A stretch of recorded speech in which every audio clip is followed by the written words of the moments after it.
Bisakah kawan-kawan membayangkan kalau sempat Anies Baswedan menjadi presiden sekarang dan mencuat meledak masalah pagar laut nih? Apa yang akan dilakukan Anies Baswedan dengan kacung-kacung oligarki yang membela kepentingan-kepentingan pagar laut itu? Bandingkan, kalau Anda mau memberikan kontribusi berapa tadi nilainya? 100 triliun lebih untuk satu pulau. Ini charity atau komersial? Komersial pasti itu. Komersial, berarti Anda harus untung berapa untuk bisa memberikan sumbangan sebesar itu? Ya. Memang luar biasa. Berarti, apakah mau negeri ini dijual murah? Silahkan Anda kerjakan di depan ibu kota. Ini ibu kota ya, kita bukan bikin reklamasi di ibu kota. Lalu apa saja yang silahkan, yang penting asal bayarnya cukup. Saya rasa tidak begitu. Anda mengatakan ini bukan soal untung rugi, tapi ini soal Karena itu saya katakan dari awal. Bagi saya bukan nilai rupiahnya adalah hitungan bisnis. Saya tidak terlibat dalam kegiatan bisnis. Saya pegang ini nih. Ini atas nama negara menjaga semua aturan yang ada di provinsi ini di ibu kota. Assalamualaikum warahmatullahi wabarakatuh. Sahabat Pena Ufuk dimanapun berada, sosok Anies Baswedan namanya kembali muncul di tengah publik jauh lebih ramai dari sebelumnya. Ini berhubungan dengan apa yang terjadi di Tangerang, yaitu pagar bambu memakan lautan. Ini sebabnya karena dulu Pak Anies pernah menutup reklamasi, sehingga kita akan dengarkan seandainya hari ini Pak Anies berada di Kementerian Prabowo atau minimal mengganti Gibran menjadi wakil presiden, maka persoalan PIK 2, persoalan bambu, pagar bambu di laut akan mudah diatasi oleh ketegasan Pak Anies. Bagaimana selanjutnya? Langsung saja kita saksikan berikut ini. Penyegelan yang dipimpin langsung oleh Gubernur DKI Jakarta, Anies Baswedan ini pun Woi, 4 orang makhluk lapar. Lu lihat nggak? Lu inget nggak?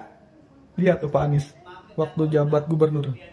Beliau sendiri menyegel Pulau D reklamasi karena ilegal, nggak mengantongi izin. Nah, lu yang ngaku si paling anak abah, waktu pilpres dukung Pak Anies untuk ngelawan Mulyono. Sampai pilkada juga, lu ngelawan calon yang disinyalir perpanjangan tangan Mulyono. Ya kan? Nah sekarang lu jilat sendiri udah lu.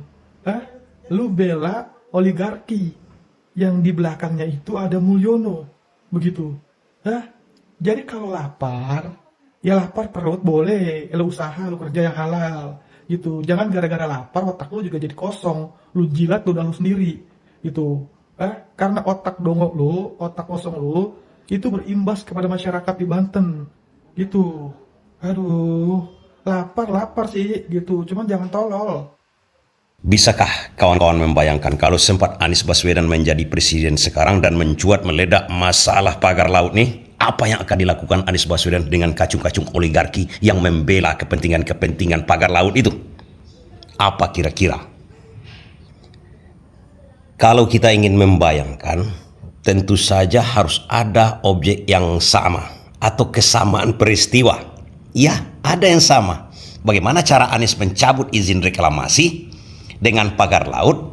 Sama, lautnya sama. Bedanya batas antara Jakarta dengan Tangerang Banten, dengan Jawa Barat. Bedanya itu aja sedikit. Tapi sudah keluar di publik sekarang bahwasanya pengembangnya adalah orang yang sama, perusahaan yang sama, dan cara prosedurnya juga dengan cara-cara yang sama, cara-cara melanggar hukum. Kan itu yang dikatakan oleh Nusron Wahid. Sertifikat yang diterbitkan di tengah laut itu bla bla bla macam-macam. Terus kalau kita ingin membayangkan tindakan Anies Baswedan kepada oligarki yang membuat pagar laut itu, tentu harus kita lihat ke belakang. Apa yang dilakukan Anies Baswedan pada waktu reklamasi pantai? Balik ke belakang lagi. Kenapa Anies Baswedan bisa yakin menutup dan mencabut izin reklamasi pantai itu?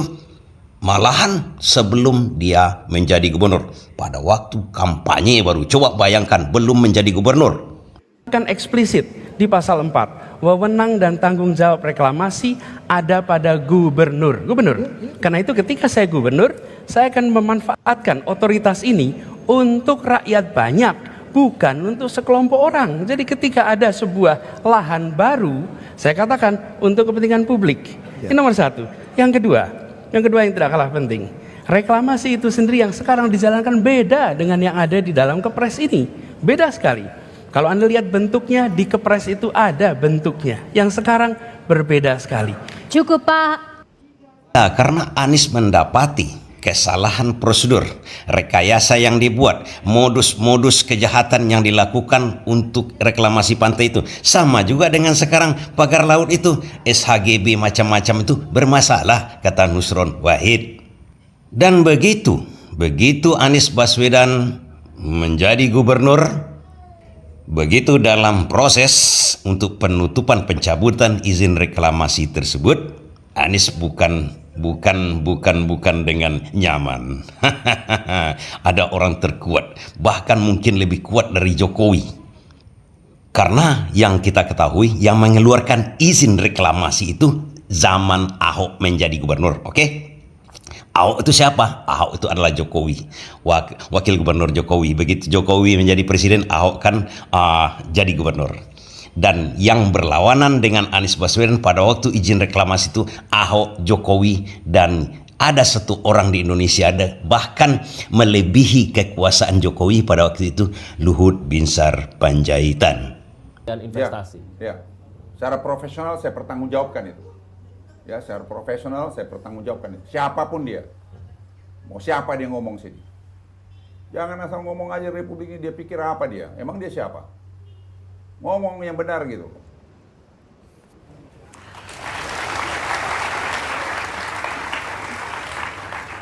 Tanggapan Anda, Pak Gubernur? Insya Allah saya akan terus dan tetap pegang aturan-aturan yang ada. Terus. Lalu Prabowo dibangkangi, dibantah oleh menterinya sendiri yang notabene adalah bawahan dia. Kapan saja bisa dipecatnya. Anies Baswedan melawan kekuasaan tertinggi di negara ini. Coba bayangkan. Dan nyata-nyata Anies Baswedan tidak takut sama sekali. Cabut. Gubernur DKI Jakarta Anies Baswedan mengumumkan penghentian total proyek reklamasi di Teluk Jakarta. Proyek reklamasi itu dihentikan setelah Badan Koordinasi Pengelolaan Reklamasi Pantai Utara Jakarta yang dibentuk Anies selesai melakukan verifikasi semua kegiatan reklamasi di Jakarta. Setelah kita lakukan verifikasi, maka Gubernur secara resmi mencabut seluruh izin pulau-pulau reklamasi tersebut. Dihentikan. Reklamasi bagian dari sejarah, tapi bukan bagian dari masa depan Jakarta. Sebetulnya Anies Baswedan ingin mencabut izin seluruh pulau reklamasi, ada 13 atau berapa itu kemudian kan, karena Anies mendeteksi ada pelanggaran di situ, ilegal di situ, kemudian menganiaya rakyat. Itu yang tidak diinginkan betul oleh Anies Baswedan. Ada masalah hukum di situ sebenarnya. Namun kewenangan dia sebagai gubernur, orang nomor sekian cuma di Indonesia ini untuk Jakarta memang dia, tapi kan ini masalahnya proyek-proyek nasional. Jadi di belakang layar akhirnya Yusuf Kala pada waktu itu minta kepada Anies Baswedan untuk membuat izin IMB di 2 pulau reklamasi dari 13 atau 17 pulau reklamasi tersebut. 2, karena sudah sempat pengembang atau oligarki ini membuat gedung-gedung dan mengeluarkan biaya yang banyak, Yusuf Kala persuasif Anies Baswedan untuk mengeluarkan IMB di 2 pulau reklamasi tersebut. Karena itulah Anies Baswedan melunak. Kalau tidak, dia akan habisi semuanya karena sudah melanggar hukum dan lain-lain. Hanya peran Yusuf Kala yang bermain di situ sehingga membuat Anies Baswedan mau mengeluarkan izin 2 IMB di 2 pulau reklamasi. Artinya apa di sini? Tak main-main dengan pelanggaran hukum, apalagi menganiaya rakyat.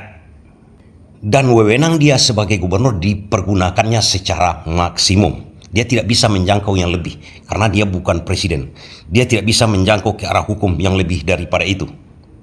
Hanya sampai di situ kewenangan dia, itu dilaksanakan dia. Nah, baru kita masuk. Coba kita bayangkan kalau seandainya pagar laut itu sudah menyalahi hukum menurut Nusron Wahid, hak guna bangunan ataupun sertifikat diterbitkan dengan cara modus-modus yang ilegal, dan itu terjadinya saat ini kalau seandainya Anies Baswedan menjadi presiden, karena sudah terkuak sekarang orang yang sama yang berlawanan dengan Anies Baswedan di pulau reklamasi mengadakan modus yang sama. apa yang akan dilakukan oleh Anies Baswedan jika Anies menjadi presiden. Sedangkan dulu seluruh reklamasi itu mau ditutupnya gara-gara Yusuf Kala lah. Akhirnya apa? Akhirnya Anies melunak. Kalau seluruh ditutup oleh reklamasi pantai itu ditutup oleh Anies Baswedan, berapa boncosnya orang yang sama sekarang yang mendirikan pagar laut. Dalam hal ini Anies Baswedan memang tak pandang bulu. Dan dapat kita bayangkan, kalau Anies Baswedan menjadi presiden, dia tongkat tertinggi hukum politik di Indonesia ini.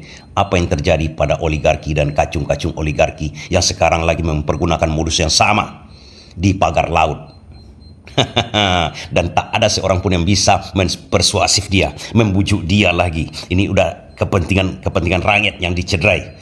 Coba bayangkan sendiri apa yang akan dilakukan Anies Baswedan dengan pagar laut. Susah saya membayangkan, tapi yang mungkin terbayang di kepala saya, Anies Baswedan akan menghabisi oligarki itu. Sudah 2 kali ini kawan katanya kan, jangan lagi coba-coba kalian. Terima kasih, itu aja lah, bayangkan aja sendiri ya.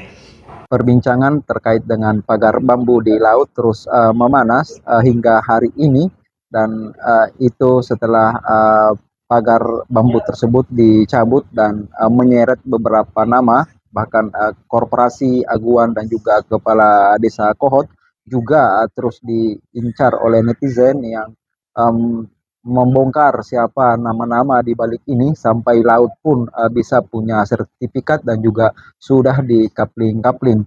Tentu kita tidak menggiring satu opini di sini karena kita serahkan sepenuhnya kepada pemerintah yang terkait, yang berwenang untuk membuka fakta-fakta sebenarnya. Jadi sambil kita menunggu bagaimana proses selanjutnya, nah kita juga sudah menyaksikan para nelayan bekerja sama dengan TNI Angkatan Laut dan sejumlah aktivis juga sudah membongkar pagar bambu tersebut. Nama Anies terseret kembali di perbincangan dalam konteks ini, bukan berarti keterlibatan Pak Anies dalam hal tersebut, melainkan bagaimana netizen ini meminta ketegasan pemerintah saat ini seperti yang pernah dilakukan oleh Anies Baswedan ketika menutup reklamasi di Jakarta. Dan Pak Anies dengan penuh tekanan, intimidasi dan juga hambatan-hambatan lain, dan beliau mampu menutup reklamasi berdasarkan aturan yang berlaku, sehingga para cukong, para oligarki sekalipun tidak bisa menghalangi dan menghentikan kebijakan penutupan reklamasi saat itu di Teluk Jakarta oleh sang gubernur, yaitu Anies Baswedan.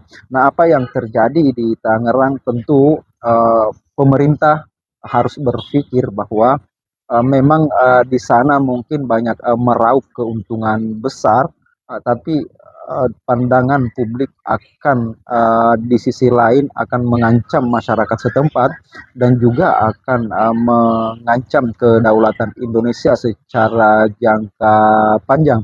Karena ini akan diyakini bahwa bukanlah masyarakat setempat, bahkan diindikasikan bukan orang Indonesia yang etnis Indonesia yang akan mendiami tempat tersebut kelak ketika sudah dibanguni. Dan ini juga menarik, kita nantikan siapa-siapa sosok yang punya sertifikat atas nama yang di laut yang sudah dikapling-kapling itu. Dan sekali lagi kita tidak menggiring kepada siapa-siapa, kita serahkan sepenuhnya kepada pemerintah untuk menguak fakta sebenarnya apa yang terjadi. Dan kita mendoakan semoga pemerintahan Pak Prabowo semakin kuat dan ini jelas ke depan. Jangan sampai mau dikendalikan oleh oligarki dengan mengorbankan masyarakat Indonesia itu sendiri. Sekian, terima kasih.